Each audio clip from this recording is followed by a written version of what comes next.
അല്ലാഹുവിന്റെ റസൂൽ സ്വല്ലല്ലാഹു അലൈഹി വസല്ലമ തങ്ങൾ അവിടെന്ന് പറയുമ്പോ ആ വഴക്ക് കൂടിയ സ്വഹാബികൾ പോലും ചോദിച്ചു പോയി, യാ റസൂലല്ലാഹ്, അല്ലാഹുവിന്റെ നബിയേ, ഏതാണ് നബിയേ, ഏതാണ് നബിയേ? പഠിച്ചു വെച്ചോ സഹോദരി.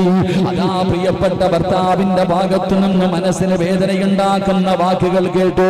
സഹികെട്ടിട്ട് കോപം വരുമ്പോ അറിയാതെ എന്തെങ്കിലും പറയുന്നതിനേക്കാളും നല്ലത് പ്രിയപ്പെട്ട ഭർത്താവ് നിന്റെ അടുക്കൽ കയർക്കുമ്പോ, നിന്നെ വഴക്ക് പറയുമ്പോ, നിന്നോട് ദേഷ്യപ്പെടുമ്പോ, പടച്ചവനെ തിരിച്ചെന്തെങ്കിലും പറയണമെന്ന് നിനക്ക് തോന്നുമല്ലോ. ആ സമയത്ത് ആ കോപം ശമിക്കാനുള്ള, ആ കോപത്തെ ശമിപ്പിക്കുവാനുള്ള മരുന്ന് അല്ലാഹുവിന്റെ റസൂൽ പറയുകയാ. പലരും പറയുന്ന ഉസ്താദേ വല്ലാത്ത ദേഷ്യമാണ്,